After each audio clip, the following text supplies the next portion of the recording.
Le millionnaire a embauché une femme enceinte abandonnée pour son manoir. Elle a accepté le travail sans savoir ce qui l'attendait. Mais un mystère était sur le point d'être révélé. Lorsqu'elle est allée aux toilettes, quelque chose de choquant s'est produit. Si cette histoire vous a intéressé, abonnez-vous à notre chaîne. N'oubliez pas d'aimer cette vidéo. Et dites-nous de quelle ville vous nous regardez. Nous continuerons. Sophie Martin contemplait son reflet dans la vitrine du café, reconnaissant à peine la jeune femme épuisée qui la regardait. Sa main se posa instinctivement sur son ventre arrondi, maintenant visible sous son pull usé à 5 mois de grossesse. Les nausées matinales avaient enfin cessé, mais ses soucis financiers ne faisaient qu'empirer. La pile de factures impayées, dans son minuscule appartement, ne cessait de croître, et la patience de son propriétaire s'amenuisait. Le vent glacial d'automne soufflait dans les rues de Paris, faisant danser les feuilles mortes sur le trottoir. Sophie resserra sa veste élimée autour d'elle, essayant de se protéger du froid. Elle avait marché pendant des heures, s'arrêtant à chaque panneau recherche employé qu'elle pouvait trouver. Mais chaque employeur potentiel avait posé son regard sur son ventre arrondi avant de poliment décliner sa candidature. Le café était sa dernière étape de la journée, et elle ne pouvait même pas se permettre d'en acheter une tasse pour se réchauffer. Alors qu'elle s'apprêtait à partir, un éclair de papier blanc dans la vitrine de la boulangerie adjacente attira son attention. L'annonce était simple mais prometteuse. Aide-soignant, recherché, poste avec logement, excellente rémunération, expérience préférable mais pas obligatoire, se renseigner à l'intérieur.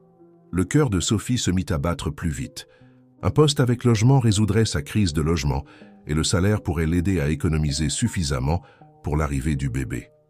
Sans se laisser le temps de trop réfléchir, elle poussa la porte de la boulangerie, la clochette joyeuse annonçant son entrée. La vieille boulangère, Madame Leclerc, leva les yeux de derrière le comptoir, ses yeux bienveillants se plissant au coin. « Je peux vous aider, ma petite ?» « L'annonce dans votre vitrine, » commença Sophie, désignant le panneau.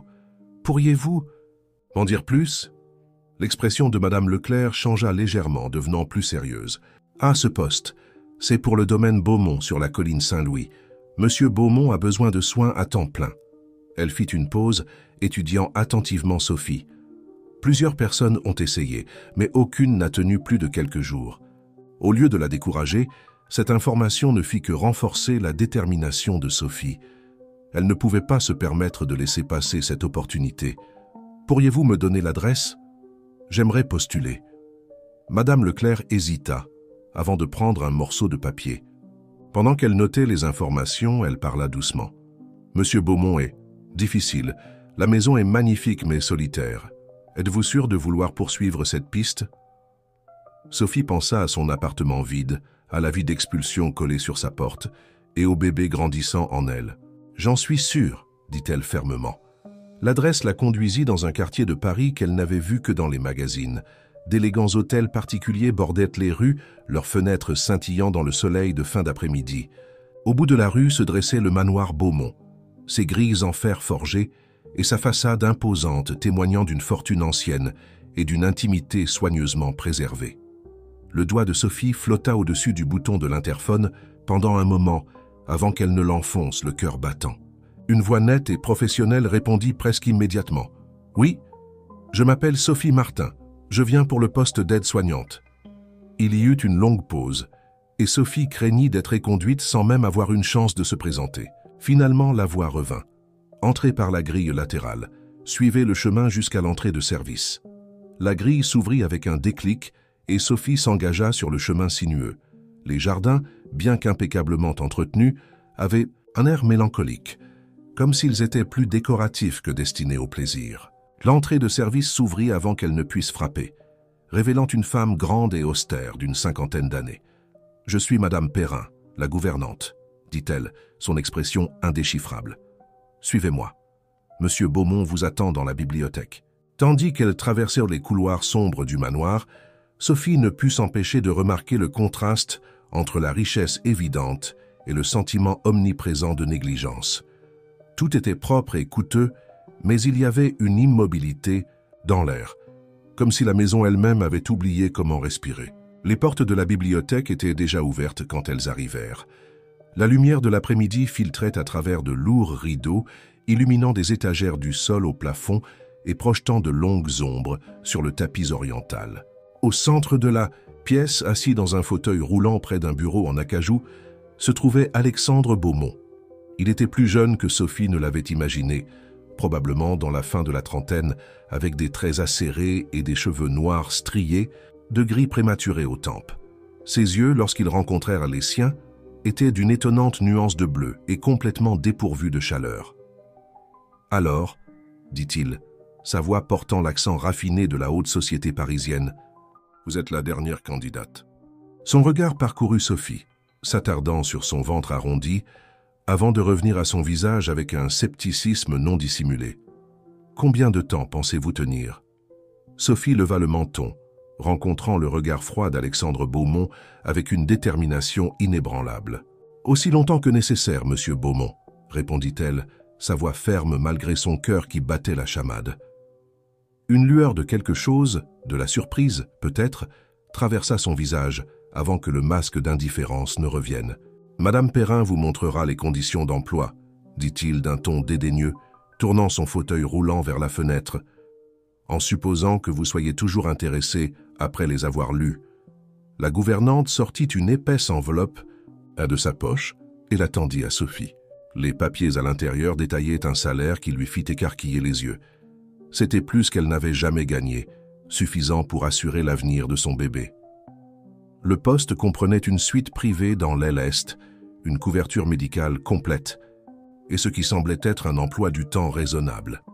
Votre responsabilité principale sera de prendre soin de monsieur Beaumont, expliqua madame Perrin, son ton sec et professionnel. Cela comprend l'aide aux activités quotidiennes, l'accompagnement, aux rendez-vous médicaux, et s'assurer qu'il maintient sa routine de physiothérapie. Le poste est de 6 jours par semaine, avec un jour de congé à organiser selon l'emploi du temps de monsieur Beaumont. Sophie hocha la tête, essayant d'absorber toutes les informations tout en gardant son sang-froid. Alors que madame Perrin continuait d'énumérer les tâches, l'attention de Sophie fut attirée par un livre relié en cuir sur le bureau à côté de monsieur Beaumont. Son dos portait l'inscription « Les ombres de l'âme », et quelque chose dans la façon dont il s'était positionné suggérait qu'il avait une signification particulière. « Quand pouvez-vous commencer ?» La question de monsieur Beaumont coupa le monologue de madame Perrin, surprenant les deux femmes. « Demain, » répondit Sophie sans hésitation. Elle ne pouvait pas se permettre d'attendre plus longtemps, et quelque chose lui disait que montrer la moindre incertitude lui coûterait cette opportunité. Il tourna son fauteuil pour lui faire face, l'étudiant avec ses yeux bleus pénétrants. « Très bien. Madame Perrin vous montrera vos quartiers. Je vous attends ici à 7 heures demain matin. » En quittant la bibliothèque, Sophie aperçut monsieur Beaumont qui tendait la main vers le livre relié en cuir, ses doigts caressant son dos avec un toucher presque révérencieux. On accédait à l'aile est par un long corridor bordé de tableaux représentant ce que Sophie supposait être des ancêtres Beaumont. Leurs visages sévères semblaient observer son passage avec jugement, comme s'il remettait en question son droit d'être là. Madame Perrin s'arrêta devant une lourde porte en bois, sortant une clé de son trousseau.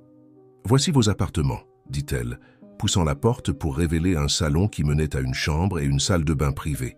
Le mobilier était élégant mais simple, avec de grandes fenêtres donnant sur le jardin. Monsieur Beaumont exige une ponctualité absolue et une attention aux détails. Les 5 derniers aides-soignants n'ont pas compris cela. J'espère que vous serez différente. Sophie reconnut la question pour ce qu'elle était, à la fois un avertissement et un défi. Je comprends parfaitement, madame Perrin. Je ne le décevrai pas. L'expression de la gouvernante s'adoucit légèrement. Il y a autre chose que vous devriez savoir, dit-elle baissant la voix. Il y a une pièce au 3e étage, au bout du corridor nord. Elle est verrouillée et monsieur Beaumont n'en parle jamais. N'essayez pas d'y entrer et ne la mentionnez pas devant lui. Jamais. Avant que Sophie ne puisse demander pourquoi, madame Perrin lui pressa la clé dans la main et se tourna pour partir. Le dîner est servi à 6 heures dans la petite salle. À manger.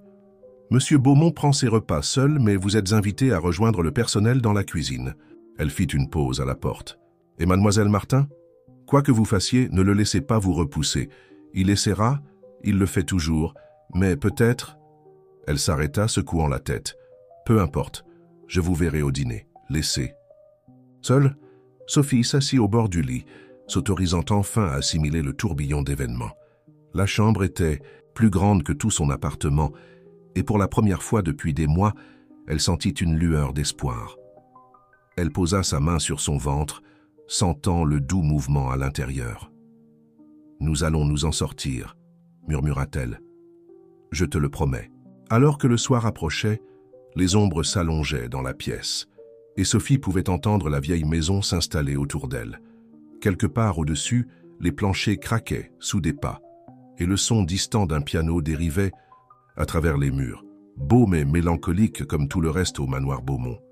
Debout à sa fenêtre, regardant le jardin s'estomper dans le crépuscule, Sophie ne pouvait se défaire du sentiment qu'elle était entrée dans quelque chose de bien plus complexe qu'un simple arrangement d'emploi. La pièce verrouillée, le livre mystérieux, les murs soigneusement entretenus de Monsieur Beaumont, tout suggérait des secrets qui attendaient d'être découverts. Mais pour l'instant, elle devait se concentrer sur faire ses preuves. Demain serait son premier vrai test, et elle ne pouvait pas se permettre d'échouer. Pas quand tout, ce dont elle et son bébé avaient besoin, dépendait de son succès dans cette maison emplie d'ombre. La première semaine de Sophie au manoir Beaumont se déroula comme une danse délicate autour d'un partenaire réticent. Chaque matin, elle arrivait à la suite de M. Beaumont précisément à 7 heures, seulement pour le trouver déjà éveillé, impeccablement habillé et irradiant de désapprobation froide. Ses compétences en matière d'autonomie suggéraient qu'il avait besoin de beaucoup moins d'aide que le poste ne l'impliquait. Pourtant, il se soumettait à son assistance avec une formalité rigide. La routine matinale devint un ballet silencieux de mouvements répétés. Elle le conduisait en fauteuil jusqu'à la salle de petit déjeuner, où il mangeait frugalement tout en lisant les journaux financiers, reconnaissant à peine sa présence. Puis venaient les exercices de physiothérapie qu'il exécutait avec une détermination sinistre, la mâchoire serrée contre ce qu'elle soupçonnait être une douleur considérable. Ce fut durant l'une de ces séances, exactement 8 jours après son arrivée, que la première fissure apparut dans sa façade soigneusement maintenue. Sophie l'aidait avec ses étirements d'épaules lorsqu'elle remarqua que sa respiration devenait laborieuse, son visage pâle d'épuisement. « Peut-être devrions-nous faire une pause » suggéra-t-elle doucement. « Je n'ai pas besoin de votre couvade » lança-t-il, mais sa voix manquait de son tranchant habituel. « Je faisais ces exercices bien avant votre arrivée. » Sophie tint bon. « Et vous les ferez longtemps après mon départ, j'en suis sûre, mais en ce moment vous allez vous reposer 5 minutes. » Elle poussa son fauteuil vers la fenêtre, le positionnant de façon à ce que le soleil du matin réchauffe son visage. Ordre du médecin. Il la regarda avec surprise, visiblement peu habituée à être contestée. « Je ne savais pas que vous aviez une formation médicale, mademoiselle Martin. »« Je n'en ai pas, » admit-elle, ajustant les stores pour réduire l'éblouissement. « Mais j'en sais assez sur l'entêtement pour reconnaître quand quelqu'un se pousse trop. » À son grand étonnement, l'ombre d'un sourire effleura ses lèvres. « L'entêtement, dites-vous, et je suppose que vous n'avez aucune expérience personnelle. » C'est avec ce trait particulier. « Aucune, » répondit-elle avec un sérieux affecté, et pendant un bref instant, leurs yeux se rencontrèrent dans un amusement partagé. Le moment passa rapidement, mais quelque chose avait changé. Durant leur séance d'après-midi dans la bibliothèque, elle commença à remarquer de petits changements dans son comportement. Il lui demandait occasionnellement son opinion sur un passage du livre qu'il lisait, ou commentait le temps d'une manière qui invitait à la réponse. Ces conversations n'étaient pas exactement chaleureuses, mais elles étaient bien loin du silence glacial de ses premiers jours. Ce fut durant l'un de ces après-midi que Sophie découvrit davantage sur le mystérieux livre qui semblait avoir tant d'importance pour lui. En organisant quelques papiers sur son bureau, elle aperçut ces pages. Ce n'était pas n'importe quel livre, c'était un journal manuscrit, ses marges remplies d'annotations en différentes couleurs d'encre, comme si quelqu'un avait revisité son contenu plusieurs fois au fil des ans. Beaumont remarqua qu'elle regardait et ferma rapidement le journal, mais pas avant qu'elle n'ait vu une photographie utilisée comme marque-page, le coin de celle-ci montrant ce qui ressemblait à un jardin en pleine floraison. Les jardins doivent être magnifiques au printemps, dit-elle prudemment, testant le terrain. Son expression s'assombrit. Il l'était. Il fit rouler son fauteuil jusqu'à la fenêtre, regardant les plates-bandes maintenant en dormance. Tout était différent alors. Sophie sentit qu'elle marchait sur un terrain dangereux, mais quelque chose la poussa à continuer. Il pourrait l'être à nouveau. La structure est toujours là, les chemins, les fontaines. Ils ont juste besoin de soins et d'attention. Comme tout, le reste dans ce mausolée, sa voix était amère. Certaines choses sont mieux laissées s'estomper, mademoiselle Martin. Souvenez-vous-en. Mais Sophie ne pouvait pas, ne voulait pas accepter cette philosophie. Le lendemain matin, elle arriva tôt et fit un détour par le jardin avant de commencer ses tâches. L'air était vif avec la morsure de l'automne, mais elle pouvait voir le potentiel sous la négligence. Sortant le petit carnet qu'elle portait, elle commença à faire des listes. Plantes qui avaient besoin d'être taillées, bulbes qui devraient être plantés avant l'hiver, réparations nécessaires pour les allées en pierre. Elle était si absorbée dans sa tâche qu'elle ne remarqua pas Madame Perrin qui l'observait depuis une fenêtre de l'étage, ni la façon dont les yeux de la gouvernante allaient et venaient entre Sophie et le bureau assombri de M. Beaumont. Elle ne vit pas les mains de la femme plus âgée se crisper sur les rideaux ou la façon dont elle recula rapidement quand le fauteuil roulant de M. Beaumont apparut dans la pièce. Mais elle remarqua plus tard ce matin-là que M. Beaumont semblait distrait pendant leur routine habituelle.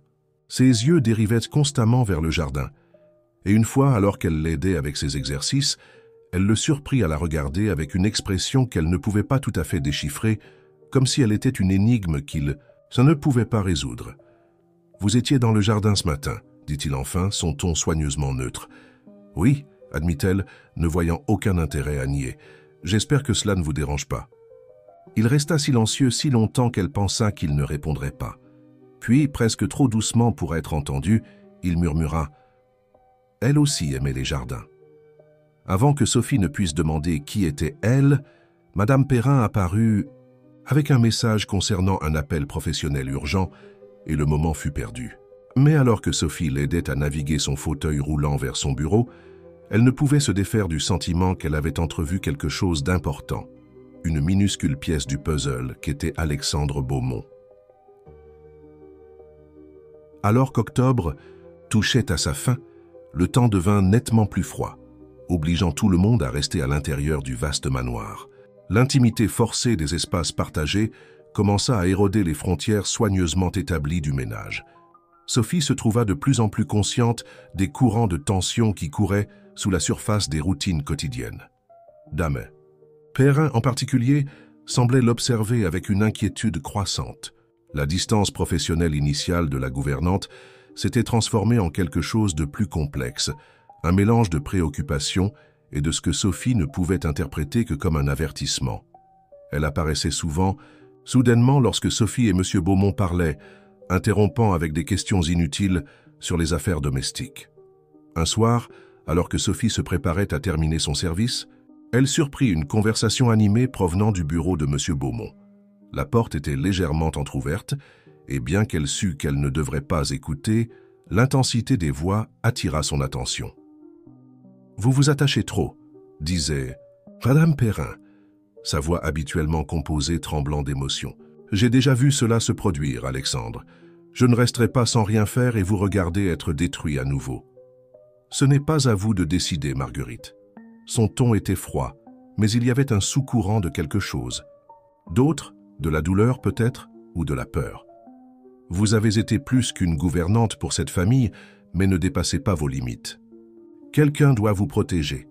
Après ce qui s'est passé avec Elisabeth, assez. L'ordre brusque fut suivi par le bruit de quelque chose de lourd frappant le bureau. « Sortez, maintenant !» Sophie s'éloigna rapidement de la porte, l'esprit en ébullition. Elisabeth, était-elle la mystérieuse elle qui avait aimé les jardins?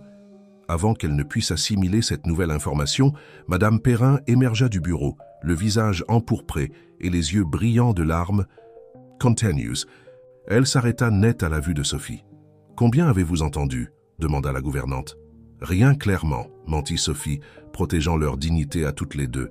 Je finissais juste ma journée. » Madame Perrin étudia son visage pendant un long moment avant de parler. « Faites attention, mademoiselle Martin. Cette maison, elle a une façon d'attirer les gens, de leur faire croire qu'ils peuvent réparer ce qui est brisé. Mais certaines cassures ne peuvent pas être raccommodées, et certains secrets sont mieux laissés enterrés. L'avertissement resta avec Sophie cette nuit-là, se mêlant à ses rêves. Elle se réveilla plusieurs fois, pensant avoir entendu des pas dans le couloir à l'extérieur de sa chambre, pour ne trouver que le clair de lune et des ombres lorsqu'elle vérifia. Le lendemain matin, elle arriva à la suite de M. Beaumont pour le trouver déjà habillé et agité. « Nous sortons », annonça-t-il sans préambule. « J'ai un rendez-vous avec le docteur Richard. » Sophie vérifia son emploi du temps avec confusion. « Il n'y a rien de noté pour aujourd'hui. » « C'est arrangé hier soir. Madame Perrin gère habituellement ses déplacements, mais elle est indisposée ce matin. » Le trajet jusqu'à Paris fut tendu de mots non dits. M. Beaumont regardait par la fenêtre de la voiture spécialement équipée, son profil se découpant nettement sur le ciel gris de novembre. Sophie se concentra sur la navigation dans les rues de plus en plus animées, essayant d'ignorer le poids de ce qui avait causé ce changement soudain de routine. Le cabinet du docteur Richard se trouvait dans un bâtiment médical moderne, près de l'hôpital Saint-Antoine. Alors qu'ils attendaient dans la salle d'attente, Sophie remarqua que les mains de M. Beaumont agrippaient les accoudoirs de son fauteuil roulant avec une tension à blanchir les jointures. « Voulez-vous que je vous accompagne ?» proposa-t-elle doucement. Il semblait sur le point de refuser, puis hésita. « Oui, dit-il finalement, les surprenant tous les deux. « Je pense, oui. » La salle d'examen du médecin était chaude et bien éclairée, avec des certificats couvrant un mur et une grande fenêtre donnant sur la ville sur un autre. Le docteur Richard lui-même était un homme grand, à l'allure de grand-père avec des yeux gentils et des manières douces qui rendaient sa compétence évidente plus rassurante que moins. « Alexandre », salua-t-il chaleureusement avant de se tourner, sa vers Sophie avec des sourcils levés. « Ma nouvelle aide-soignante, mademoiselle Martin », expliqua M. Beaumont. « Elle peut rester. » Ce qui suivit était différent de tout rendez-vous médical dont Sophie avait été témoin. Le docteur Richard commença par demander à M. Beaumont d'essayer de se tenir debout, se soutenant entre des barres parallèles. À la stupéfaction de Sophie, il y parvint en tremblant et avec un effort évident, mais il se tenait debout. La fonction nerveuse s'améliore, nota le docteur Richard, faisant des marques sur sa fiche. La paralysie n'a jamais été complète, comme vous le savez. Avec une thérapie continue, peu importe, l'interrompit M. Beaumont. Je ne suis pas venu ici pour de faux espoirs. L'expression du médecin devint sévère. L'espoir n'est pas faux simplement parce que vous avez peur de l'embrasser, Alexandre. Votre colonne vertébrale n'a pas été irrémédiablement endommagée dans l'accident. Vos muscles se sont atrophiés par manque d'utilisation, oui, mais le principal obstacle à votre rétablissement a toujours été psychologique, pas physique.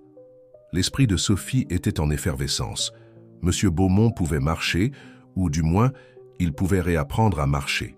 Pourquoi choisirait-il de rester dans le fauteuil roulant? Quel genre de traumatisme pourrait amener quelqu'un à rejeter la possibilité de guérison? Sur le trajet de retour au manoir, elle lutta avec la question de savoir si elle devait aborder le sujet. Finalement, alors qu'il s'engageait sur la route privée menant au domaine, elle rassembla son courage. « Monsieur Beaumont, commença-t-elle prudemment, ce que le docteur Richard a dit ne vous concerne pas, l'interrompit-il.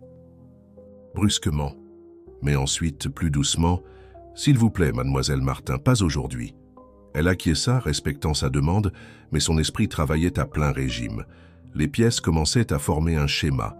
La pièce verrouillée à l'étage, la mystérieuse Élisabeth, l'emprisonnement auto-imposé dans un fauteuil roulant dont il n'avait pas entièrement besoin. Quelque chose s'était passé dans cette maison, quelque chose qui avait brisé plus que des os. La révélation concernant l'état de M. Beaumont changea quelque chose dans l'approche de Sophie envers ses fonctions. Tout en maintenant son comportement professionnel, elle commença à chercher des moyens de remettre progressivement en question ses limitations auto-imposées. Elle suggérait des séances de thérapie légèrement plus longues ou proposait des itinéraires alternatifs à travers le manoir qui exigeait plus d'efforts de sa part. Il remarqua, bien sûr, ses yeux bleus perçants ne manquaient rien, mais étonnamment, il ne s'y opposa pas. Ce fut durant l'une de ces séances de thérapie prolongée que Sophie fit une découverte inattendue. Elle l'aidait à étirer ses bras lorsqu'une vague d'étourdissement la frappa, un rappel de sa grossesse avancée. Se rattrapant contre une bibliothèque, Elle fit tomber accidentellement plusieurs livres au sol. « Je suis vraiment désolée », s'excusa-t-elle, s'agenouillant rapidement pour les ramasser. « Le bébé affecte parfois mon équilibre. »« Vous devriez faire plus attention, » dit-il, mais son ton exprimait plus d'inquiétude que de critique. « Peut-être devrions-nous terminer plus tôt aujourd'hui. »« Je vais bien », l'assura-t-elle en pilant les livres tombés. Alors qu'elle tendait la main vers le dernier, une feuille de papier glissa d'entre ses pages, une partition de musique jaunie par l'âge. Le titre indiquait « Clair de lune » et il y avait des annotations au crayon dans les marges. La réaction de M. Beaumont fut immédiate et viscérale. « Donnez-moi ça !» exigea-t-il, sa voix aiguë de panique. Sophie le lui tendit sans question, observant comme ses doigts tremblaient légèrement en pliant le papier. « Je ne voulais pas être indiscrète », dit-elle doucement. Il sembla se dégonfler, la colère le quittant aussi vite qu'elle était venue. « Non, vous ne l'avez pas été. Vous ne l'êtes jamais, n'est-ce pas ?» Il étudia son visage un moment avant de prendre ce qui semblait être une décision difficile. « Aidez-moi jusqu'à la salle de musique. » La salle de musique était adjacente, à la bibliothèque, mais Sophie ne l'avait jamais vue utilisée. Comme tout le reste du manoir, elle était impeccablement entretenue, mais avait un air d'abandon. Des housses recouvraient les meubles, et de lourds rideaux bloquaient la majeure partie de la lumière naturelle. Au centre de la pièce se dressait un magnifique piano à queue, sa surface d'ébène réfléchissant la faible lumière comme une feu calme. M. Beaumont manœuvra son fauteuil jusqu'à celui-ci, son expression distante. « Élisabeth enseignait le piano », dit-il doucement, passant ses doigts le long du couvercle fermé. Elle croyait que la musique pouvait tout guérir, même moi. Il rit, mais le son ne contenait aucun humour.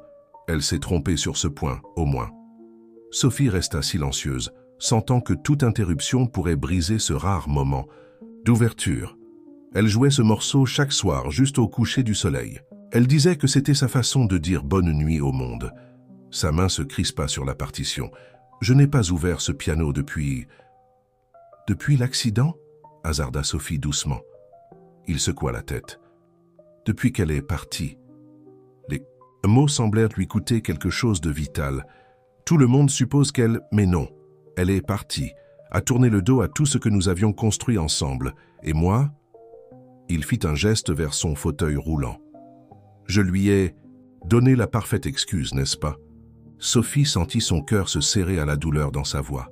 « Monsieur Beaumont, Alexandre, l'interrompit-il, après cette confession, vous pourriez aussi bien utiliser mon prénom. »« Alexandre » modifia-t-elle, le nom semblant intime sur sa langue. « Quoi qu'il se soit passé dans le passé, cela ne définit pas qui vous êtes maintenant. » Il se tourna pour la regarder, vraiment la regarder, comme s'il la voyait clairement pour la première fois. « N'est-ce pas? Regardez-moi, Sophie. J'ai transformé cette maison en mausolée. J'ai choisi de rester dans ce fauteuil plutôt que d'affronter la possibilité de me tenir sur mes propres jambes. J'ai repoussé tous ceux qui ont essayé de m'aider parce que c'était plus facile que de risquer un autre abandon. Mais vous m'avez laissé rester, fit-elle remarquer. Oui, convint-il doucement. Je l'ai fait. Que Dieu m'aide, je l'ai fait. Le moment s'étira entre eux, lourd de possibilités non exprimées. Sophie devint intensément consciente de leur proximité, de la façon dont la lumière tamisée adoucissait ses traits, le faisant paraître plus jeune, plus vulnérable. Un grand fracas quelque part à l'étage brisa le moment. Ils sursautèrent, tous les deux, et Sophie plaça instinctivement une main sur son ventre, le bébé choisissant ce moment pour donner un coup vigoureux. Alexandre remarqua le geste. « Vous allez bien ?»« Oui, il est juste très actif aujourd'hui. » Elle sourit puis réalisa son lapsus. « Oh, je n'allais le dire à personne encore, mais c'est un garçon. » Quelque chose vacilla dans ses yeux. Du désir, du regret. Avant qu'elle ne puisse l'identifier, Madame Perrin apparut dans l'embrasure de la porte, son visage tendu d'inquiétude. « Monsieur Beaumont, il y a un appel urgent de vos avocats, » annonça-t-elle, lançant un regard appuyé à Sophie. « Affaire privée. » Alors, que Sophie le poussait hors de la salle de musique, elle aurait juré avoir entendu la plus faible des notes venant du piano, comme si quelqu'un avait doucement appuyé sur une touche. Mais quand elle regarda en arrière, la pièce était vide, le piano toujours enveloppé dans sa housse, gardant ses secrets comme tout le reste au manoir Beaumont. Novembre apporta l'obscurité précoce et les premiers signes de l'hiver au manoir. Beaumont. Les jardins que Sophie avait étudiés étaient maintenant couverts de givre chaque matin, les branches nuées des arbres projetant des ombres complexes sur le sol gelé. À l'intérieur, l'atmosphère avait subtilement changé depuis ce jour dans la salle de musique. Les murs d'Alexandre avaient commencé à se fissurer, révélant des aperçus de l'homme sous la façade soigneusement maintenue. Leurs séances de thérapie prirent une qualité différente, moins clinique et plus collaborative. Il commença à partager de petits détails sur sa vie, son enfance au manoir, ses années à la Sorbonne, son travail dans l'entreprise d'investissement familial. Sophie se trouva également à s'ouvrir, lui parlant de ses rêves de devenir infirmière avant que la vie ne prenne un tournant inattendu. « Vous pourriez encore le faire, vous savez ?» dit-il un après-midi alors qu'il travaillait sur ses exercices. « Il y a d'excellents programmes de soins infirmiers à Paris. Une fois que votre bébé sera né, c'est gentil de votre part, » répondit-elle, l'aidant à étirer les muscles de son dos. « Mais la réalité est un peu plus compliquée que cela. À cause de contraintes financières, » son ton était prudent, neutre. « Il y a des bourses, des fonds d'éducation. S'il vous plaît, non, » l'interrompit-elle doucement. « Je ne peux pas accepter la charité. » Il fronça les sourcils. Ce ne serait pas de la charité. Ce serait un investissement dans quelqu'un avec du potentiel. Il fit une pause puis ajouta doucement « Quelque chose qu'Elisabeth m'a appris, parfois aider les autres est une façon de s'aider soi-même. » Avant que Sophie ne puisse répondre, un coup à la porte annonça l'arrivée de Madame Perrin avec le courrier de l'après-midi. L'expression de la gouvernante était troublée alors qu'elle tendait à Alexandre une épaisse enveloppe. « C'est de Moreau & Associés », dit-elle d'un ton significatif. Le visage d'Alexandre se durcit alors qu'il ouvrait l'enveloppe. Sophie commença à s'excuser, mais il lui fit signe de rester. « Restez, cela vous concerne d'une certaine façon. » Il parcourut rapidement les documents, sa mâchoire se crispant. Ils l'ont trouvé. « Qui ?» demanda Sophie, bien que quelque chose dans son estomac se noua avec un pressentiment. « Le père de votre enfant. » La voix d'Alexandre était soigneusement contrôlée. « Mes avocats essaient de le localiser depuis que vous avez mentionné son nom lors de votre entretien d'embauche initial. Il semble qu'il ait un passé assez intéressant avec l'entreprise de ma famille. » Sophie sentit le sang quitter son visage. « Je ne comprends pas. » Jacques Corbeau travaillait dans notre bureau de Londres il y a 3 ans, expliqua Alexandre, ses yeux ne quittant jamais les papiers. Il a été licencié pour avoir tenté de manipuler les registres de l'entreprise. Maintenant, il est de retour à Paris. Et apparemment, il s'est renseigné sur vous et sur les investissements Beaumont. La pièce sembla légèrement s'incliner. Sophie agrippa le dossier d'une chaise, son esprit tournant à toute vitesse. Jacques avait disparu 6 mois auparavant, la laissant avec rien d'autre qu'une note disant qu'il n'était pas prêt pour la paternité. Elle n'avait jamais su qu'il avait un quelconque lien avec la famille Beaumont. Pourquoi, parvint-elle à demander, pourquoi poserait-il des questions? Parce qu'il est désespéré, intervint Madame Perrin, sa voix dure. Et les gens désespérés font des choses désespérées. Marguerite, avertit Alexandre, mais la gouvernante continua, elle doit savoir, Alexandre. S'il est de retour, s'il pose des questions, cela signifie qu'il prépare quelque chose. Et compte tenu de son passé, assez. L'ordre d'Alexandre était calme, mais ferme. Il se tourna vers Sophie, son expression s'adoucissant. « Nous augmenterons la sécurité sur le domaine. Vous serez en sécurité ici. »« Je devrais partir, » dit Sophie, ses instincts protecteurs s'éveillant. « Je ne veux pas apporter des problèmes dans votre maison. »« C'est aussi votre maison maintenant, » répondit-il avec une intensité inattendue. « Vous et votre enfant êtes sous ma protection. Je ne laisserai personne vous faire du mal. » La conviction dans sa voix fit manquer un battement au cœur de Sophie. Madame Perrin émit un petit son. Désapprobation? Avertissement? Et s'excusa de la pièce. Alors que la porte se refermait derrière elle, Sophie prit conscience de combien l'atmosphère était devenue intime. « Alexandre, » commença-t-elle.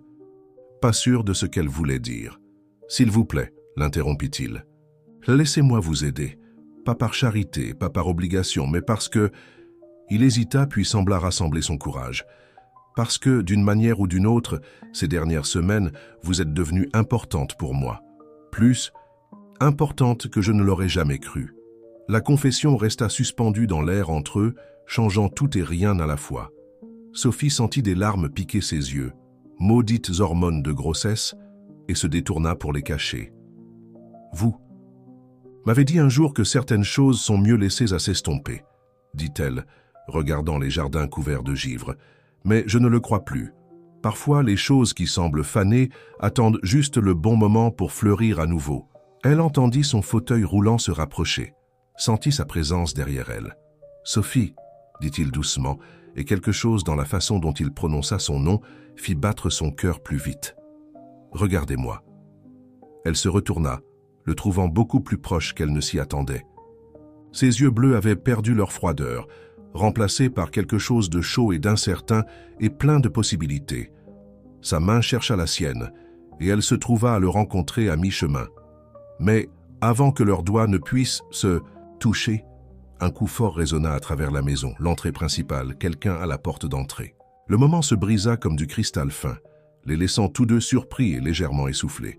« Ce sera le docteur Richard », dit Alexandre, sa voix rauque. « Il vient examiner mes progrès. » Sophie acquiesça, le masque professionnel glissant de nouveau en place, même si son pouls continuait à s'emballer. Alors qu'elle l'aidait à se préparer pour la visite du médecin, elle ne pouvait s'empêcher de sentir que tout était sur le point de changer. Pour le meilleur ou pour le pire, restait à voir. La première neige de l'hiver transforma le manoir, Beaumont en quelque chose d'un conte de fées. Ses pierres sombres saupoudraient de blanc, les jardins enveloppés dans un silence immaculé. Mais sous la surface paisible, les tensions montaient. La dernière visite du docteur Richard avait laissé Alexandre dans une humeur contemplative, plus déterminé que jamais à se pousser en thérapie. Sophie observait ses progrès avec un mélange de fierté et d'inquiétude, sachant que chaque pas physique en avant l'obligeait à affronter ses barrières émotionnelles. Un matin particulièrement froid, Sophie arriva pour trouver Alexandre déjà dans la salle de thérapie, agrippant les barres parallèles d'une détermination à blanchir les jointures. « Je suis ici depuis l'aube », admit-il quand elle se précipita à ses côtés. « J'ai besoin de me prouver que je peux le faire. »« Vous n'avez rien à prouver, » dit-elle fermement, mais se positionna pour l'assister malgré tout. « Surtout pas au prix de votre sécurité. » Il réussit 3 pas chancelants avant que sa force ne l'abandonne. Sophie le rattrapa alors qu'il trébuchait, et soudain ils étaient pressés l'un contre l'autre, son poids soutenu entre son corps et les barres. Pendant un moment, aucun ne bougea.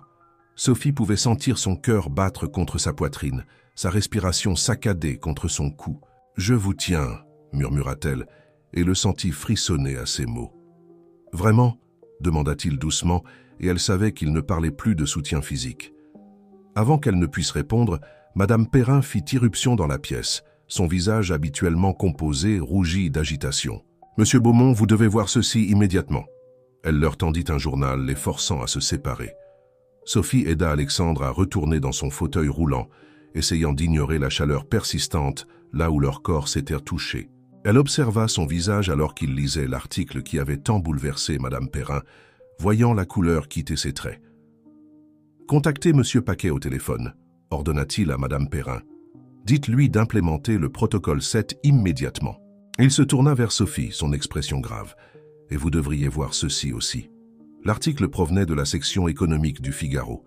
Il détaillait des allégations de mauvaise conduite financière chez Beaumont Investissement, se concentrant sur de supposées irrégularités dans la fondation caritative de l'entreprise. La source était anonyme, mais le cœur de Sophie sombra en lisant les citations. Elle ne pouvait venir que de Jacques. « Il essaie d'endommager la réputation de l'entreprise », expliqua Alexandre, sa voix tendue de colère contrôlée. « Ces allégations sont fausses, mais le temps que nous le prouvions, les dégâts sur le cours de nos actions et la confiance des clients seront faits. »« Mais pourquoi ?» demanda Sophie, bien qu'elle soupçonnât déjà la réponse. « Effet de levier, » dit Madame Perrin d'un air sinistre. « Il crée une crise pour pouvoir offrir une solution, son silence en échange de ce qu'il veut. » Les mains d'Alexandre se crispèrent sur les accoudoirs de son fauteuil. « Il ne réussira pas.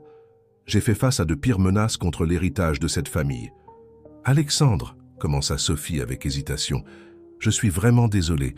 Si je n'étais pas venu ici... »« Non, » l'interrompit-il sèchement, « vous n'êtes pas responsable de ces actions. » Son expression s'adoucit en la regardant. « D'ailleurs, si vous n'étiez pas venu ici, Il s'interrompit, laissant la phrase inachevée mais chargée de sens. Mme Perrin s'éclaircit la gorge de façon significative. Les avocats seront là dans l'heure. Ils auront besoin de vous parler en privé. Alors que Sophie s'apprêtait à partir, Alexandre attrapa sa main. « Restez, s'il vous plaît.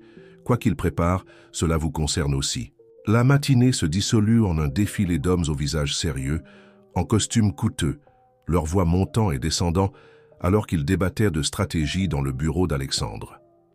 Sophie était assise silencieusement dans un coin, une main reposant sur son ventre grandissant, écoutant alors qu'ils discutaient d'injonctions, de contre-poursuites et de stratégie médiatique. M. Paquet, l'avocat principal d'Alexandre, était particulièrement préoccupé par les allégations concernant la fondation. « Le timing est crucial », expliqua-t-il. « Avec le gala de charité annuel qui approche, tout soupçon d'irrégularité pourrait être désastreux. » « Le gala ne peut pas être reporté », insista Madame Perrin. « C'est l'événement principal de collecte de fonds de la Fondation. L'annuler ne ferait que donner du crédit à ces accusations. »« Alors nous procéderons comme prévu », décida Alexandre. « Mais avec une sécurité accrue. Et Sophie, il se tourna vers elle, ses yeux intenses. « Je veux que vous y soyez. »« Au gala ?» demanda-t-elle surprise. « Je ne pense pas que ce serait approprié. Je suis votre employé et dans mon état... » « Vous êtes bien plus qu'une employée, » dit-il doucement, faisant échanger aux avocats des regards significatifs. « Et j'ai besoin de quelqu'un en qui j'ai confiance à mes côtés ce soir-là. » La façon dont il dit « confiance » fit battre le cœur de Sophie, mais elle se força à penser de façon pratique. « Je n'ai rien de convenable à porter pour un tel événement. »« Cela peut s'arranger, » intervint Madame Perrin, son ton suggérant qu'elle avait des opinions sur ce développement, mais choisissait de ne pas les exprimer. Alors que les avocats commençaient à sortir, M. Paquet s'attarda. « Il y a encore une chose que vous devriez savoir, » dit-il à Alexandre. « La pièce verrouillée, il pose des questions à ce sujet. D'une manière ou d'une autre, il sait. » Sophie vit le visage d'Alexandre se figer complètement, comme un étang, gelant. « Augmentez la sécurité dans cette aile, » ordonna-t-il. « Personne n'approche cette pièce sans ma permission expresse. » Après que tout le monde fut parti, Sophie se retrouva seule avec Alexandre dans le bureau. La neige tombait plus abondamment dehors, créant un cocon de silence blanc autour du manoir.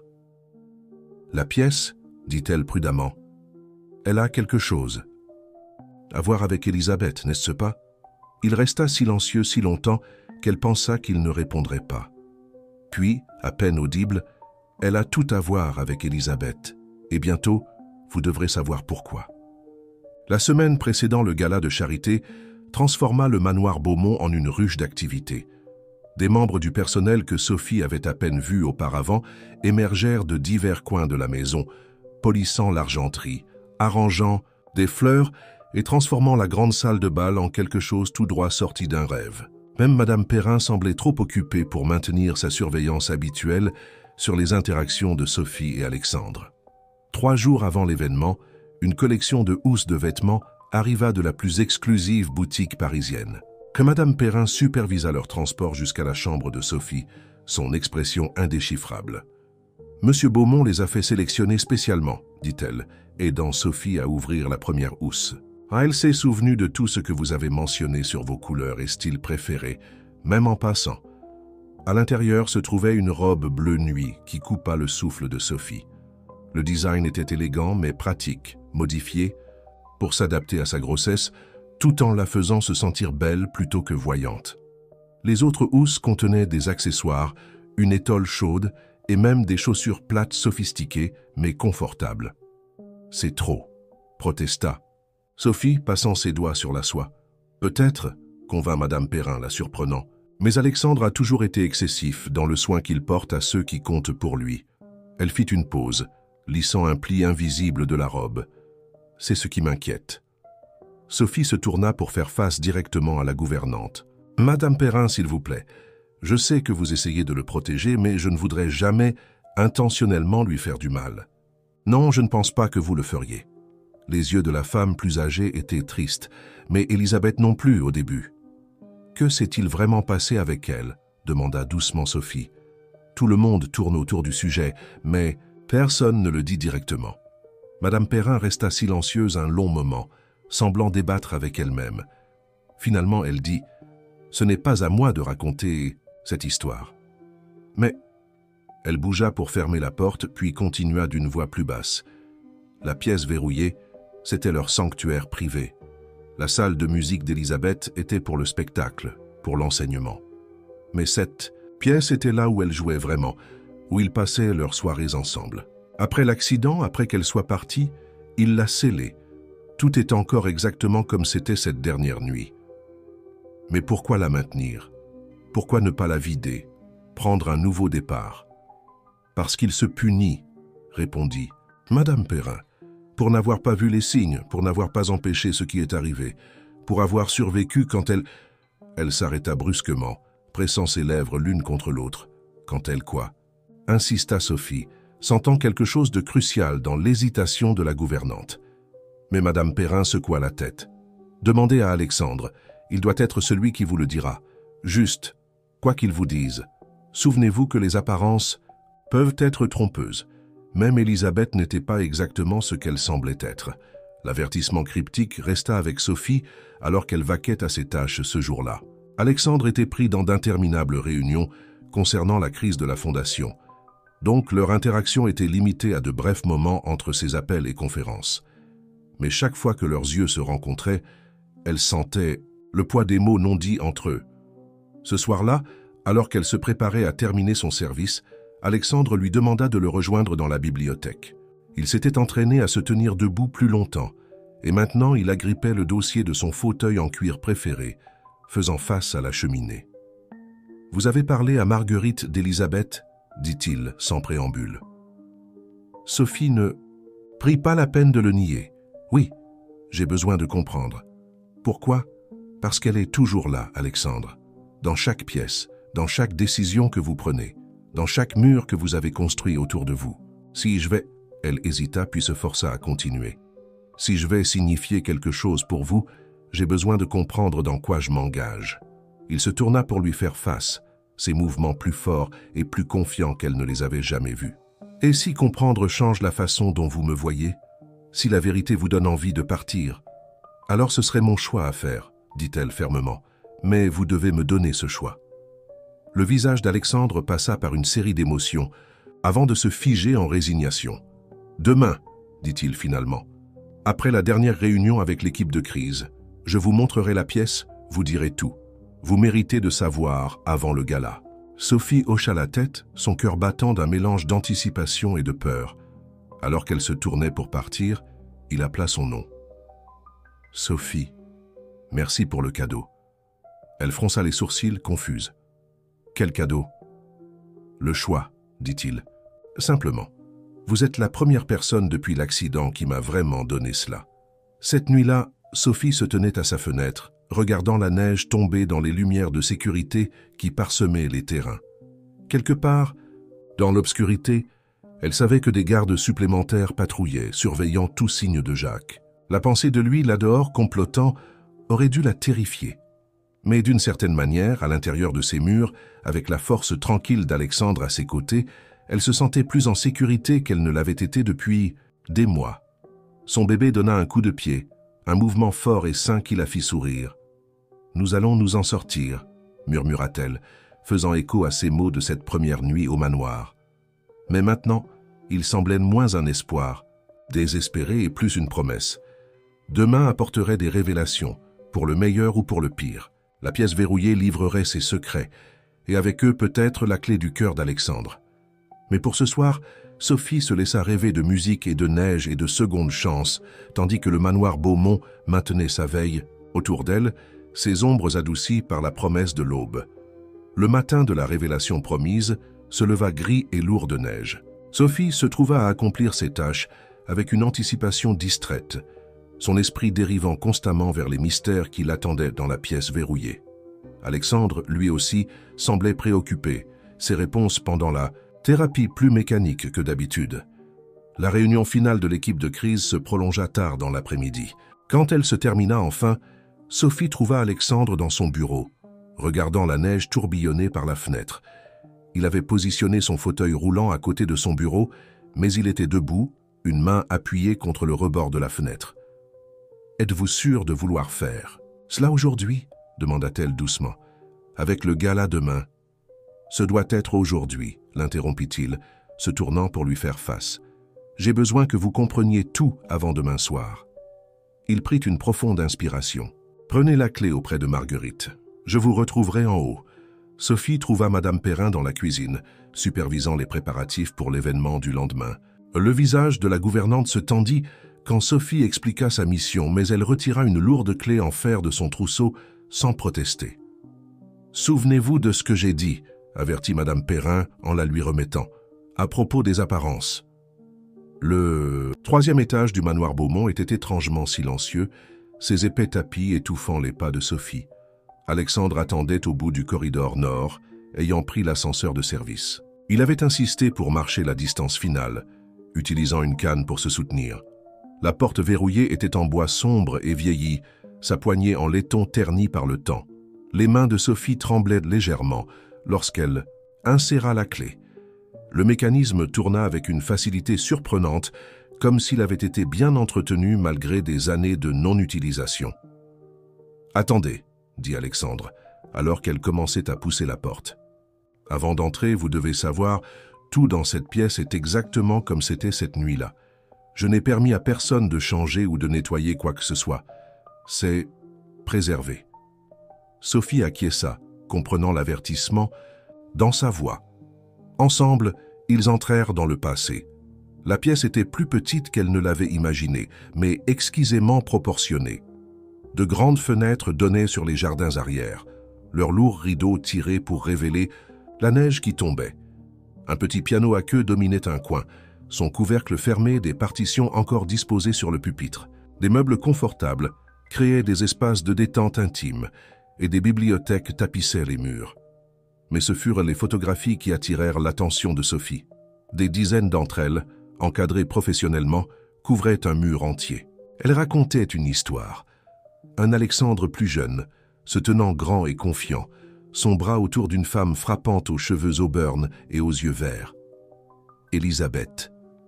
Leur jour de mariage, des vacances, des moments tranquilles à la maison. Une chronique de bonheur qui fit mal au cœur de Sophie. « Elle était belle » dit Sophie doucement. « Oui » convint Alexandre venant se tenir à côté d'elle. « À l'intérieur comme à l'extérieur, du moins c'est ce que je pensais. » Il traversa jusqu'à un petit secrétaire, ouvrant son tiroir central avec une clé de sa poche. « Voici ce que j'ai besoin que vous voyiez » dit-il, retirant un épais dossier. « La vérité sur Élisabeth. » Sophie accepta le dossier, s'installant dans l'un des fauteuils pour lire. Au fur et à mesure qu'elle assimilait les documents à l'intérieur, ses yeux s'écarquillèrent de choc. Relevés bancaires, rapports de détectives privés, dossiers médicaux. Il peignait une image très différente d'Élisabeth Beaumont. « Elle n'a jamais été malade ?» demanda Sophie, levant les yeux vers Alexandre. Il secoua la tête sinistrement. La mystérieuse maladie qui la gardait à la maison, nécessitant des soins constants et des médicaments. Une fabrication. Elle détournait des fonds de la fondation, utilisant de fausses factures médicales pour couvrir ses traces. Quand j'ai commencé à poser des questions sur les incohérences dans les comptes, elle... Il s'arrêta, sa prise se resserrant sur sa canne. L'accident, incita doucement Sophie, n'était pas un accident. Sa voix était brute. Elle a trafiqué les freins de ma voiture. Les enquêteurs ont trouvé des preuves, mais trop tard. Elle avait déjà disparu avec des millions de fonds de la fondation, me laissant faire face aux conséquences de ses actions. Sophie se sentit malade. Mais vos blessures, le fauteuil roulant, étaient réelles, mais pas aussi graves que tout le monde le croyait. Je les ai laissés penser le pire parce que c'était plus facile que d'admettre la vérité, que j'avais été complètement trompé par quelqu'un en qui j'avais une confiance absolue. Il s'approcha du piano, ses doigts effleurant sa surface poussiéreuse. Cette pièce, ces photos, elles ne sont pas préservées par amour ou chagrin. Elles sont un rappel de ne plus jamais être aussi aveugle. Alexandre, Sophie se leva, se déplaçant à ses côtés. Vous ne pouvez pas vous punir éternellement pour la trahison de quelqu'un d'autre. Vraiment? Il se tourna vers elle, ses yeux intenses. Regardez ce qui se passe maintenant. Une autre personne que j'ai laissée entrer dans ma vie. Une autre menace pour tout ce que j'ai construit. « Je ne suis pas Elisabeth, dit fermement Sophie. « Non, convint-il doucement. Vous n'êtes en rien comme elle. C'est ce qui me terrifie. » Sa main s'éleva, hésitant juste avant de toucher son visage. « Parce qu'avec elle, j'étais fou de faire confiance. Mais avec vous, je suis fou de ne pas le faire. » L'aveu resta suspendu dans l'air entre eux, chargé de possibilités. Le cœur de Sophie battait si fort qu'elle était sûre qu'il devait l'entendre. Lentement, délibérément, elle réduisit la distance entre eux, pressant sa joue contre sa paume. « La confiance doit commencer quelque part, » murmura-t-elle. Son autre main trouva sa taille, la rapprochant. Sophie pouvait sentir le léger tremblement dans ses muscles pour être restée debout si longtemps. Mais il ne montrait aucun signe de vouloir retourner à son fauteuil roulant. Leurs visages étaient à quelques centimètres l'un de l'autre, son souffle chaud contre ses lèvres. Le bébé choisit ce moment pour donner un coup vigoureux, faisant halter Sophie. La main d'Alexandre se déplaça vers son ventre, l'émerveillement remplaçant l'obscurité dans son expression alors qu'il sentait le mouvement. « Votre fils, dit-il doucement. Il est fort. »« Comme sa mère, » répondit Sophie avec un petit sourire. « Oui. » Les yeux d'Alexandre rencontrèrent les siens remplis d'une émotion qu'elle n'y avait jamais vue auparavant. « Sophie, je... » Un bruit soudain venant d'en bas brisa le moment. Ils se figèrent tous les deux, écoutant. Des voix résonnaient dans la cage d'escalier, dont une qui glaça le sang de Sophie. « Jacques, il est ici, » murmura-t-elle, une peur instinctive étreignant son cœur. Le visage d'Alexandre se durcit de détermination. « Mettez-vous derrière moi, » ordonna-t-il, tendant la main vers son téléphone. Mais avant qu'il ne puisse appeler la sécurité, l'électricité se coupa, plongeant le manoir Beaumont dans l'obscurité. L'obscurité soudaine semblait vivante, pulsant de tension et de menaces invisibles. Les yeux de Sophie luttaient pour s'adapter, distinguant la silhouette d'Alexandre contre la faible lumière grise provenant des fenêtres remplies de neige. Malgré sa station debout prolongée, sa posture restait ferme, protectrice. Le générateur de secours devrait se déclencher, chuchota-t-il. Mais les secondes s'écoulèrent et le manoir resta sombre. Il a dû trouver un moyen de le désactiver. Des pas résonnèrent de la cage d'escalier, accompagnés par le faisceau d'une lampe de poche balayant le corridor. Alexandre bougea rapidement, surprenant Sophie par son agilité, alors qu'il la guidait derrière le piano. « Il y a un corridor de service derrière cette bibliothèque, » murmura-t-il, ses lèvres proches de son oreille. « Il mène à la cuisine. Trouvez Marguerite, sortez de la maison. »« Je ne vous laisse pas, » protesta-t-elle. « Sophie. » Sa main trouva la sienne dans l'obscurité, serrant doucement. « J'ai passé des années à prétendre être plus faible que... Je ne le suis. Faites-moi confiance, je sais ce que je fais. » Avant qu'elle ne puisse argumenter davantage, la porte s'ouvrit brutalement. Jacques se tenait à l'entrée, le faisceau de sa lampe perçant l'obscurité. Il avait l'air différent des souvenirs de Sophie, plus dur, désespéré, son sourire autrefois charmant tordu en quelque chose de cruel. « Comme ses domestiques, » ricana-t-il, prenant en compte la scène. « Le millionnaire infirme et son infirmière enceinte. Bien que j'entende dire que vous n'êtes pas aussi impuissant que vous le prétendez, Beaumont. Sortez de ma maison, » ordonna Alexandre, sa voix froide d'autorité. « La sécurité est déjà en route. » Jacques rit, mais il y avait une touche d'hystérie. « Non, ils ne le sont pas. Votre système de sécurité sophistiqué est en panne. Vos téléphones sont brouillés. Et cette tempête de neige a coupé la route. C'est juste nous ayant une agréable conversation de famille. » Il s'avança plus loin dans la pièce, le faisceau de sa lampe s'attardant sur le mur de photographie. « Quel sanctuaire vous avez ici. Elisabeth avait meilleur goût que je ne m'y attendais. Dommage pour la façon dont les choses se sont terminées. » Sophie vit Alexandre se raidir. « Comment connaissez-vous Elisabeth ? » « Oh, je sais toutes sortes de choses. » Le sourire de Jacques s'élargit. « Secret de famille, scandale de la fondation, accidents opportuns. C'est étonnant ce que les gens vous diront pour le bon prix. Elisabeth était particulièrement bavarde une fois que je l'ai retrouvée. » La révélation frappa comme un coup physique. Alexandre fit un pas involontaire en avant. « Vous lui avez parlé ? » ?»« Récemment, en fait. Elle vous envoie ses salutations. Elle m'a suggéré que je pourrais trouver quelque chose d'intéressant dans cette pièce, quelque chose qui vaut la peine de négocier. »« Il n'y a rien ici pour... » « Vos, dit Alexandre, mais Sophie remarqua ses yeux se tourner brièvement vers le secrétaire. « Jacques le remarqua aussi. « Non? Alors ça ne vous dérangera pas si je jette un coup d'œil. » Il commença à se déplacer vers le bureau, gardant la lampe braquée sur eux. Sophie sentit le bébé donner un coup à nouveau, plus fort cette fois. Le mouvement sembla éclaircir son esprit, concentrant ses pensées. Jacques était entre eux et la porte, mais il était seul, et son attention était divisée. Elle se souvint des mots d'Alexandre. « J'ai passé des années à prétendre être plus faible que je ne le suis. » Prenant une décision, elle renversa une pile de livres.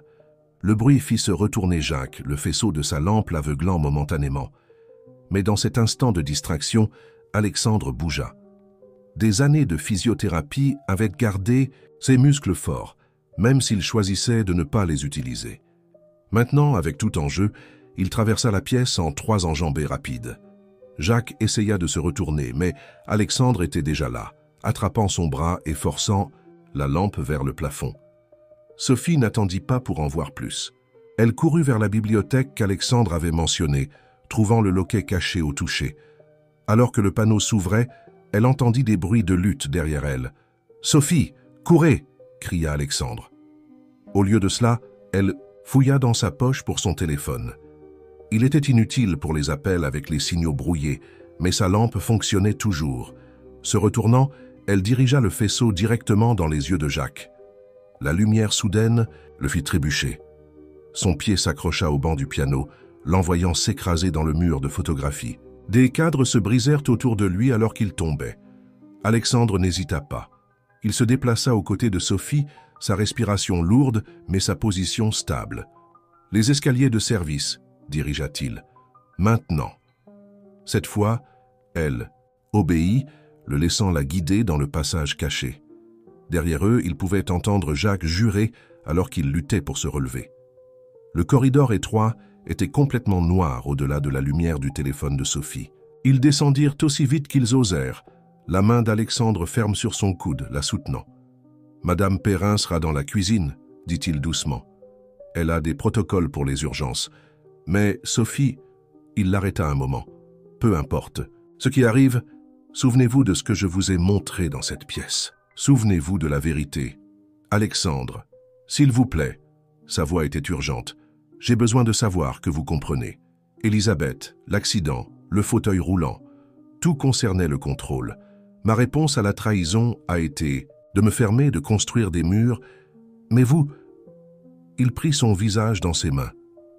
Vous m'avez donné envie de les abattre. » Dans la faible lumière de son téléphone, ses yeux brillaient d'émotion. Avant que Sophie ne puisse répondre, un fracas résonna d'en haut, suivi par des pas précipités. « Allez !» exhorta Alexandre, lui donnant une légère poussée vers les escaliers. « Je vais le retenir. Mais faites-moi confiance, dit-il. Simplement, j'en ai fini de me cacher. » Sophie hésita encore un battement de cœur, puis s'étira pour presser un baiser rapide et féroce sur ses lèvres. « Soyez prudent, » murmura-t-elle. Et puis elle dévalait les escaliers, une main sur son ventre, l'autre tenant son téléphone comme une bouée de sauvetage. Derrière elle, elle entendit Alexandre remonter les escaliers, ses pas sûrs et déterminés. Aucune trace ne restait de l'homme qui s'était caché dans un fauteuil roulant. À sa place se trouvait quelqu'un de plus fort, quelqu'un qui avait enfin trouvé quelque chose qui valait la peine de se battre. Sophie fit irruption dans la cuisine pour trouver Madame Perrin déjà en mouvement, sa sérénité habituelle remplacée par une urgence efficace.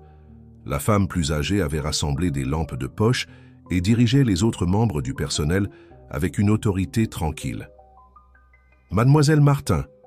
Elle se précipita aux côtés de Sophie. « Où est Alexandre ?»« En haut !» halta Sophie, reprenant son souffle. « Il confronte Jacques. Nous devons... » Un fracas assourdissant venant d'en haut la coupa, suivi par le bruit de verre brisé. Le visage de Madame Perrin se durcit de détermination. « Du bois !» appela-t-elle au jardinier. « Le générateur de secours dans l'aile est maintenant. » Jacques l'a désactivé, avertit Sophie. « Le principal, oui. » Le sourire de Madame Perrin contenait une trace de satisfaction. Mais après Elisabeth, Alexandre a fait installer un second système, un qui n'est sur aucun plan. Comme pour confirmer, des lumières d'urgence se mirent à clignoter, baignant la cuisine dans une lueur bleue terne. Madame Perrin était déjà en mouvement, tirant un téléphone d'un tiroir. « Le dispositif de brouillage ne fonctionne que sur les signaux cellulaires », expliqua-t-elle. « La ligne fixe dans la salle de panique fonctionne toujours. L'esprit de Sophie tournait à toute vitesse. La police prendra trop de temps dans ce temps. Jacques pourrait... Elle s'arrêta, sa main volant à son ventre alors qu'une douleur aiguë la frappait. Le bébé donna un coup vigoureux répondant à son stress. Madame Perrin remarqua immédiatement. « Vous devez rester calme. Pensez à votre enfant. »« Je dois aider Alexandre, » insista Sophie. « Jacques est au courant pour Elisabeth, pour tout. Il est désespéré et Alexandre est plus fort que vous ne le pensez, » termina Madame Perrin. Elle étudia le visage de Sophie un moment, puis prit une décision. « Il y a quelque chose que vous devez voir. » La gouvernante la conduisit à un petit bureau adjacent à la cuisine. À l'intérieur, des moniteurs de sécurité montraient différentes zones de la maison. La plupart étaient sombres, mais les lumières d'urgence fournissaient assez d'éclairage pour distinguer ce qui se passait. Sur un écran, Sophie pouvait voir le corridor du 3e étage, à l'extérieur de la pièce, verrouillé. Alexandre se tenait à une extrémité, sa posture confiante malgré la canne qu'il tenait. Jacques était à l'autre, semblant de plus en plus déséquilibré. « Vous ne comprenez pas, » disait Jacques, sa voix grésillant à travers les haut-parleurs. « Elisabeth m'a promis une part. Elle a dit qu'il y avait des documents dans cette pièce prouvant sa réclamation sur la fondation. Tout ce dont j'ai besoin. »« Et d'arrêter de mentir, » le coupa Alexandre. « Elisabeth n'a jamais eu de réclamation légitime. C'était une escroc qui m'a épousé pour mon argent et est partie quand son stratagème s'est effondré. Tout comme... Vous avez abandonné Sophie quand vous avez pensé qu'elle n'avait rien à offrir. » Le visage de Jacques se tordit de rage. « Ne prétendez pas que vous vous souciez d'elle. Vous l'utilisez juste comme Elisabeth vous a utilisé. Une fois que ce bébé sera né, vous la jetterez aussi. Vous avez tort. » La voix d'Alexandre était calme, certaine. « Surtout, il n'y a pas de document, Jacques. Elisabeth vous a pris pour un imbécile, tout comme elle m'a pris pour un imbécile. La seule différence est que j'ai appris de mon erreur. » Sophie regardait alors que Jacques s'élançait en avant, balançant ce qui ressemblait à un morceau de cadre photo brisé. Mais Alexandre était prêt. Il décala son poids, utilisant la canne pour dévier le coup, tout en se déplaçant habilement sur le côté.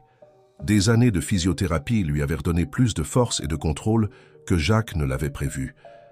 Les deux hommes luttèrent, s'écrasant contre les murs, alors qu'ils se battaient pour le contrôle. Le cœur de Sophie était dans sa gorge, mais la main de Madame Perrin sur son bras l'empêchait de courir à l'aide. « Regardez », ordonna doucement la gouvernante. Sur un autre moniteur, des silhouettes se déplaçaient à travers les terrains couverts de neige. Des équipes de sécurité, répondant à l'appel de Madame Perrin. Ils convergeaient vers la maison de plusieurs directions. « 1 minute », murmura Madame Perrin décontent. 30 secondes. Au-dessus d'eux, le combat s'était déplacé dans la pièce verrouillée. Jacques avait Alexandre coincé contre le bureau, cherchant à atteindre le tiroir qui contenait les dossiers d'Elisabeth. Mais Alexandre ne résistait plus. Au lieu de cela, il souriait. « Vous voulez la vérité sur Elisabeth ?» demanda-t-il, sa voix ferme malgré l'emprise de Jacques. « Regardez derrière vous. » Jacques se retourna juste au moment où l'électricité revenait complètement, inondant la pièce de lumière. Il se retrouva à regarder le mur de photographie ou ce qu'il en restait. Les cadres tombés avaient exposé ce qui était caché derrière eux, un coffre-fort, sa porte entr'ouverte suite à l'impact de sa chute précédente. À l'intérieur se trouvaient des piles de papier, mais pas ce que Jacques avait espéré trouver. Au lieu de cela, il s'agissait de rapports de police, de relevés bancaires internationaux et de photos de surveillance.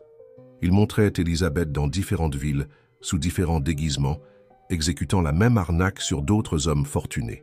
« Elle nous a joués tous les deux », dit doucement Alexandre. « Vous n'alliez jamais rien obtenir d'elle. » Le visage de Jacques passa par une série d'émotions. Choc, déni, rage. Il tira son bras en arrière, prêt à frapper, mais n'en eut jamais l'occasion. La porte s'ouvrit avec fracas, remplissant la pièce d'agent de sécurité armée. « À genoux !» ordonnèrent-ils, « mains où nous pouvons les voir. » Alors que Jacques était menotté, Sophie s'autorisa enfin à respirer. Sur le moniteur, elle regarda Alexandre se redresser, n'ayant plus besoin de prétendre la faiblesse ou la douleur. Ses yeux cherchèrent la pièce jusqu'à ce qu'il trouve la caméra la plus proche, et d'une certaine manière, il sembla la regarder directement à travers l'écran. « Allez le rejoindre », dit doucement Madame Perrin. « Il aura besoin de vous. » Maintenant, Sophie se tourna vers la gouvernante, la compréhension se faisant jour. Vous saviez, tout ce temps à propos de sa guérison, à propos d'Élisabeth, vous saviez tout. Quelqu'un devait le protéger pendant qu'il guérissait, répondit Madame Perrin. Pas seulement son corps, mais son cœur. Elle sourit, touchant doucement la joue de Sophie. Mais je pense que ce travail appartient à quelqu'un d'autre maintenant. Au loin, des sirènes pouvaient être entendues approchant du manoir. La tempête commençait à s'apaiser et la première lumière de l'aube touchait l'horizon. Quelque chose de fondamental avait changé au manoir Beaumont, comme si la maison elle-même se réveillait d'un long sommeil hivernal. Sophie plaça sa main sur son ventre, sentant son fils bouger sous sa paume.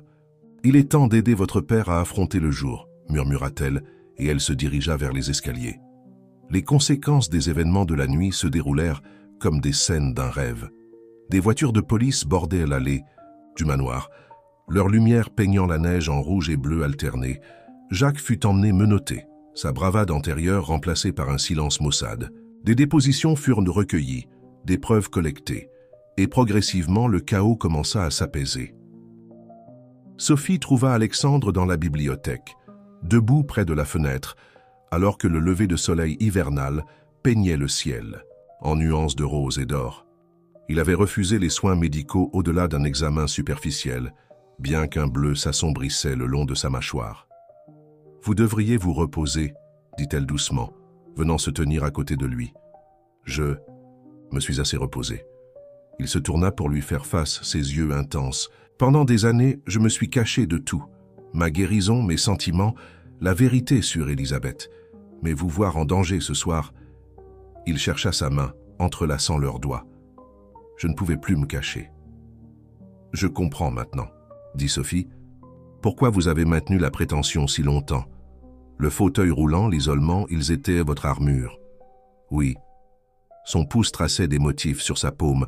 « Après la trahison d'Élisabeth, je me suis convaincu qu'apparaître vulnérable était plus sûr que d'être réellement vulnérable. Si les gens pensaient que j'étais brisé, ils ne regarderaient pas de trop près, n'attendraient pas trop. Mais vous n'avez jamais été brisé, fit-elle remarquer, juste blessé. Une blessure qui guérit enfin. » Il porta leurs mains jointes à ses lèvres, pressant un baiser sur ses jointures. « Grâce à vous. » Le bébé donna un coup, faisant sourire Sophie. « Grâce à nous deux, je pense. C'est tout un petit combattant. » La main libre d'Alexandre se déplaça vers son ventre, l'émerveillement se répandant sur son visage alors qu'il sentait le mouvement. « Sophie, je... » L'arrivée de Madame Perrin interrompit ce qu'il allait dire. « Je suis désolé, » s'excusa la gouvernante. « Mais les journalistes commencent à arriver. L'histoire sur Jacques et la fondation éclate. Et le gala a toujours lieu, » termina fermement Alexandre. « En fait, c'est plus important que jamais. » Il se tourna vers Sophie. « Serez-vous toujours mon invité? Pas comme mon employé, mais comme... » « Oui, » dit-elle simplement, comprenant tout ce qu'il ne disait pas encore. Les heures suivantes passèrent dans un tourbillon d'activités. Le personnel du manoir fit des miracles, effaçant tous les signes du drame de la nuit. Sophie reçut un cours accéléré pour faire face aux médias de l'équipe de relations publiques d'Alexandre. Pas de commentaires devint sa nouvelle phrase préférée. En fin d'après-midi, elle se retrouva dans sa chambre, regardant la robe bleu nuit posée sur son lit. Madame Perrin avait insisté pour l'aider à se préparer, s'occupant de ses cheveux et de son maquillage avec une habileté surprenante. « Voilà, » dit la gouvernante, ajustant les touches finales. « Parfaite. » Sophie se reconnaissait à peine dans le miroir. La robe la faisait se sentir élégante plutôt que maladroite, célébrant sa grossesse au lieu d'essayer de la cacher. Ses cheveux étaient relevés dans un style sophistiqué et un maquillage subtil rehaussait son éclat naturel. Madame Perrin, dit-elle avec hésitation, à propos d'Élisabeth, est exactement là où elle doit être dans le passé. La voix de la femme plus âgée était ferme mais gentille. J'avais tort de vous comparer à elle. Vous avez ramené la vie dans cette maison, Sophie. Pas seulement à Alexandre, mais à nous tous. Un coup à la porte révéla un agent de sécurité. « Mademoiselle Martin, Monsieur Beaumont vous attend dans le hall d'entrée. » Le cœur de Sophie manqua un battement alors qu'elle descendait le grand escalier. Alexandre se tenait en bas, coupures et contusions soigneusement dissimulées par un maquillage expert, son smoking impeccable. Mais ce fut son expression quand il la vit qui lui coupa le souffle, un regard de joie et d'émerveillement si pur qu'il fit se remplir ses yeux de larmes. « N'osez pas pleurer, » avertit Madame Perrin. Derrière elle, « Je viens de terminer votre maquillage. » Le moment se brisa en rire, et soudain tout sembla juste. Le manoir se remplissait d'invités, la musique se déversait de la salle de bal, et l'air était chargé de possibilités. « Prête ?» demanda Alexandre, offrant son bras. Sophie le prit, sentant la force en lui, pas seulement physique mais émotionnelle, la force d'un homme qui avait affronté ses démons et choisi de s'avancer dans la lumière. « Prête ?» répondit-elle. Et ensemble, ils se tournèrent vers la salle de bal, où des centaines d'invités attendèrent de voir Alexandre Beaumont se tenir grand pour la première fois depuis des années. Mais d'abord, il avait quelque chose d'important à dire. L'attirant dans une alcôve tranquille, il prit son visage dans ses mains. « Sophie Martin, commença-t-il, sa voix pleine d'émotion, je vous aime, pas parce que vous m'avez aidé à guérir, mais parce que vous m'avez montré que je n'étais jamais vraiment brisé. » Le bébé donna un autre coup, comme pour approuver, les faisant tous deux rire. Et là, au cœur de la maison, qui avait contenu tant de secrets, ils partagèrent leur premier vrai baiser, pas né de la peur ou de l'adrénaline, mais d'espoir et de promesses, et de lendemain. Le printemps arriva tôt au manoir Beaumont cette année-là. Dès mars, les jardins que Sophie avait imaginés durant ces froides journées d'hiver montrèrent les premiers signes de renouveau. Des crocus poussaient à travers la terre qui se réchauffait, et les branches nues des vieux arbres bourgeonnaient de tendres pousses vertes. La transformation des terrains reflétait les changements à l'intérieur de la maison elle-même. Disparus étaient les lourds rideaux et l'atmosphère sombre. La lumière inondait les corridors autrefois sombres, et la musique pouvait souvent être entendue flottant de la pièce auparavant verrouillée, qui avait été transformée en une pouponnière lumineuse. Le gala de charité avait marqué plus que la simple guérison publique d'Alexandre. Cette nuit-là, il avait annoncé la création de la Fondation Nouveau Départ, dédiée au soutien des mères célibataires et de leurs enfants. La presse avait adoré l'histoire. Le millionnaire reclus trouvant l'amour et un but, transformant un scandale potentiel en une force pour le bien. Sophie marchait dans le jardin, une main reposant sur son ventre maintenant proéminent, l'autre tenant une tablette affichant les derniers rapports de la Fondation. L'organisation avait déjà aidé des dizaines de femmes, fournissant logement, éducation et formation professionnelle. Chaque réussite était ressentie comme une victoire personnelle. « Devriez-vous travailler dehors ?» La voix d'Alexandre. Venez de derrière elle. Le médecin a dit de vous ménager. Elle se retourna pour le trouver qu'il observait avec un mélange d'amour et d'inquiétude. Dans les mois depuis le gala, il avait pleinement embrassé sa guérison, bien qu'il gardât le fauteuil roulant dans son bureau, non pas comme une béquille, mais comme un rappel du chemin parcouru. « Je vais bien », l'assura-t-elle. « D'ailleurs, votre fils semble aimer le jardin. Il devient toujours plus actif quand nous sommes dehors. »« Mon fils ?»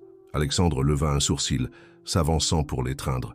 « Je croyais que nous étions d'accord qu'il est définitivement votre fils quand il vous tient éveillé toute la nuit. »« Pratique », murmura-t-elle, se blottissant contre sa chaleur. « Mais vous devrez partager le blâme assez tôt.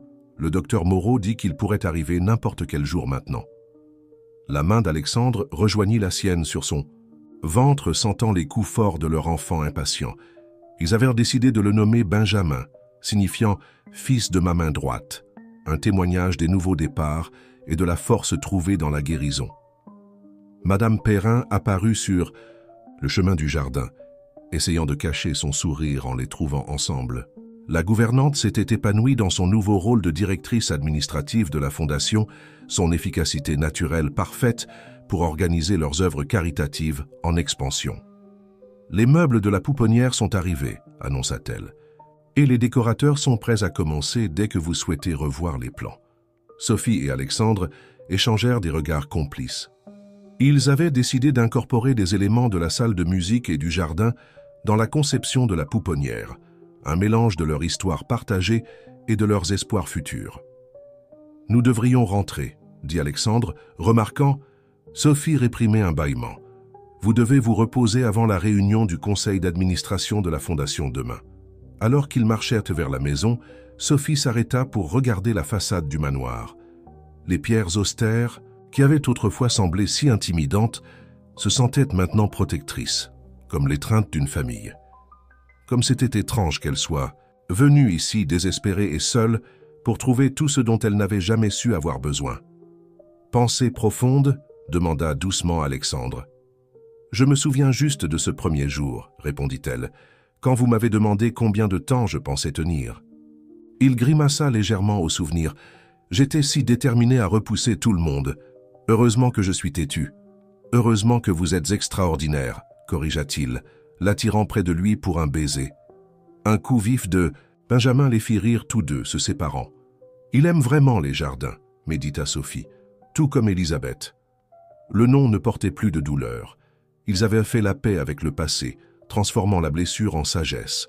La pièce secrète était maintenant remplie de lumière et de promesses, son obscurité bannie par le pouvoir de la vérité et de l'amour.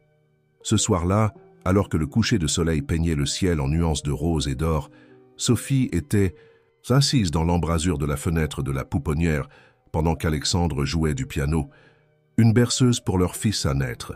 Madame Perrin leur apporta du thé, sa présence chaleureuse et familiale. Les derniers comptes d'Élisabeth ont été tracés, les informa-t-elle tranquillement. Les avocats de la fondation ont récupéré la plupart des fonds volés. Alexandre acquiesça, ses doigts ne faiblissant jamais sur les touches. Ajoutez-les à la dotation nouveau départ, que quelque chose de bon en sorte. Sophie sentit des larmes piquer ses yeux, maudites hormones de grossesse devant la justesse parfaite de tout cela. C'était ainsi que la guérison fonctionnait. Vraiment, non pas en oubliant le passé, mais en le transformant en quelque chose de beau. « Je vous aime », dit-elle simplement. Le jeu d'Alexandre s'adoucit alors qu'il lui souriait. « Et je vous aime tous les deux. » Ses yeux contenaient l'avenir brillant de possibilités. Bienvenue à la maison. Et c'était bien leur maison, pas seulement pour eux, mais pour tous ceux que leur histoire toucherait à travers le travail. De la fondation, un lieu de seconde chance et de nouveau départ, où l'amour pouvait guérir les blessures les plus profondes et l'espoir pouvait transformer les pièces les plus sombres en sanctuaires de lumière.